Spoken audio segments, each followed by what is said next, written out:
श्री कृष्ण शरणं मम।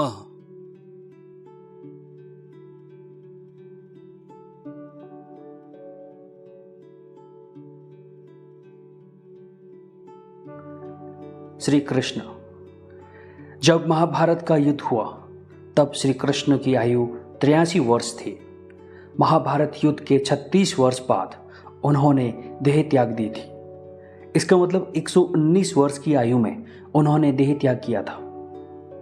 भगवान श्री कृष्ण द्वापर युग के अंत और कलयुग के आरंभ के संधि काल में विद्यमान थे। भागवत पुराण के अनुसार श्री कृष्ण के देह छोड़ने के बाद 3102 ईसा पूर्व कलिकाल का प्रारंभ हुआ था। इस प्रकार कलयुग को आरंभ हुए लगभग 5120 वर्ष हो गए हैं।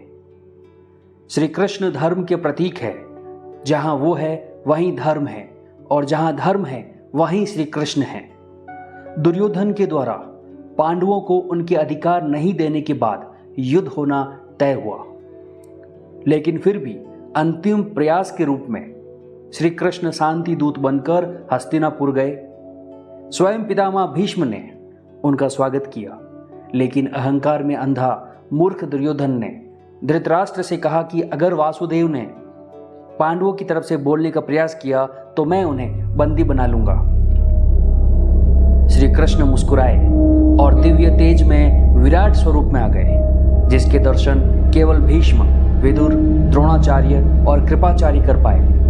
बाकी सभी अधर्मी अहंकारियों की आंखें उस चमक से लंबे समय तक निष्क्रिय हो गई। अब युद्ध ही अंतिम एकमात्र विकल्प शेष रह गया।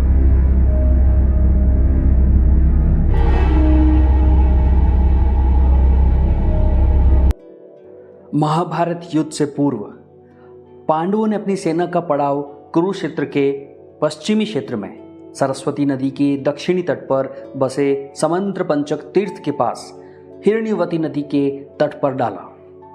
दूसरी ओर कौरवों ने कुरुक्षेत्र के पूर्वी भाग में वहां से कुछ योजन की दूरी पर एक समतल मैदान में अपना पड़ाव डाला। दोनों ओर के शिविरों में सैनिकों की भोजन और घायलों के इलाज की उत्तम व्यवस्था थी। हाथी, घोड़े और रथों की अलग व्यवस्था थी। हजारों शिविरों में से प्रत्येक शिविर में प्रचुर मात्रा में खाद्य सामग्री, अस्त्र शस्त्र, यंत्र और कई वैद्य और शिल्पी वेतन देकर रखे गए। दोनों सेनाओं के बीच में युद्ध के लिए 5 योजन यानी 40 किलोमीटर का घेरा छोड़ दिया गया था।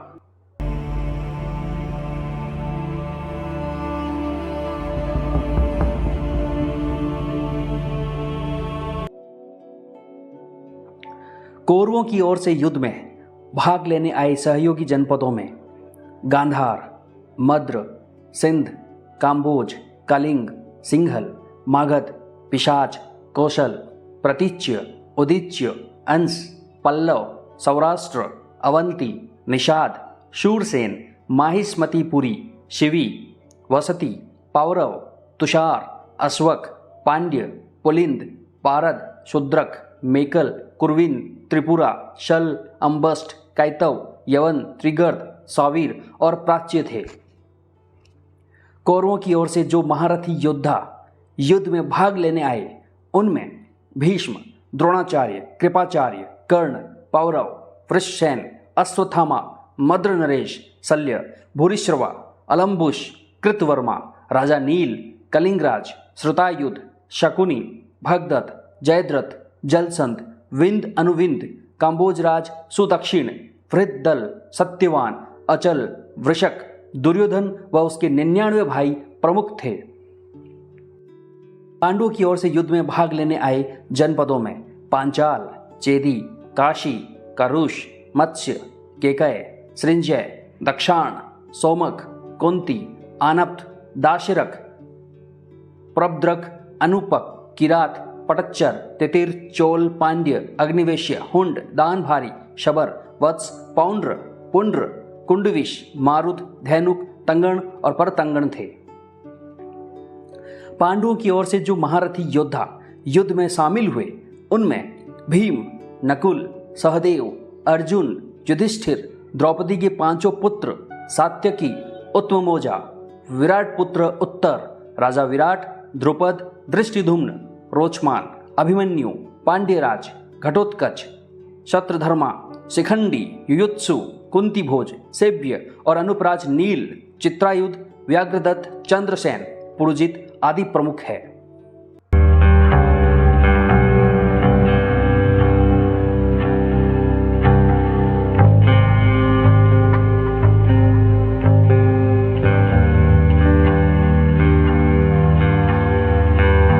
मद्र नरेश नकुल और सहदेव के मामा और पांडवों के हितैषी थे। लेकिन जब मद्र से नरेश पांडवों की ओर से युद्ध करने के लिए आ रहे थे, तब बीच रास्ते में अनेकों जगह कौरवों की चाल के अनुसार उनका सेना सहित आदर सत्कार हुआ।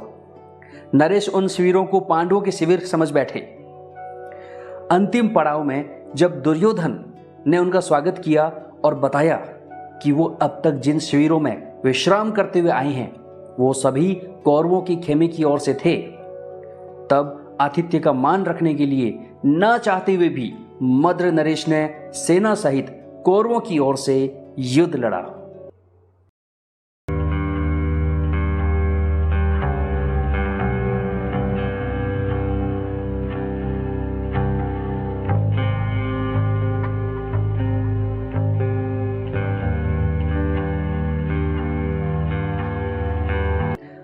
पांडवों की ओर से शांति दूत बनकर गए श्री कृष्ण ने अंतिम प्रस्ताव के रूप में पांडवों के लिए केवल 5 गांव मांगे। लेकिन अहंकार के अंधकार में दुर्योधन ना तीनों लोकों के स्वामी श्री कृष्ण को पहचान पाए और ना उनकी लीलाओं को समझ पाए। दुर्योधन ने स्वयं दोनों पक्षों के लिए युद्ध रूपी अंतिम एकमात्र विकल्प खुला रखा। अब जब युद्ध होना तय ही है तो कौरवों ने पितामह भीष्म को और पांडवों ने द्रौपदी के भाई दृष्टिधुम्न को प्रधान सेनापति नियुक्त किया। दोनों प्रधान सेनापति सहित मुख्य योद्धाओं ने युद्ध के नियम तय किए। उनके बनाए हुए नियम इस प्रकार है। प्रतिदिन युद्ध सूर्योदय से लेकर सूर्यास्त तक ही रहेगा। सूर्यास्त के बाद युद्ध नहीं होगा।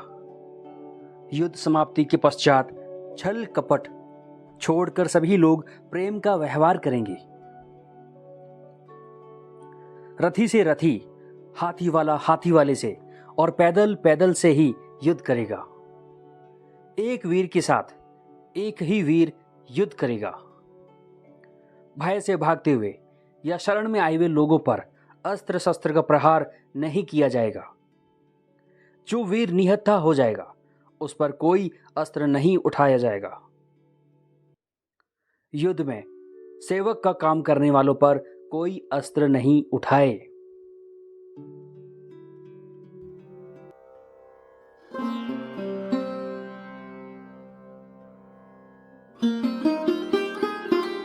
कुरुक्षेत्र में कौरवों की 11 अक्षौहिणी सेना और पांडवों की 7 अक्षौहिणी सेनाएं, जिनमें भारतवर्ष के महान महारथी योद्धा सेनापति है और दोनों सेनाओं का नेतृत्व प्रधान सेनापति गंगापुत्र भीष्म और दिव्य अग्नि से जन्मे दृष्टिधुम्न जैसे महारथी कर रहे हैं।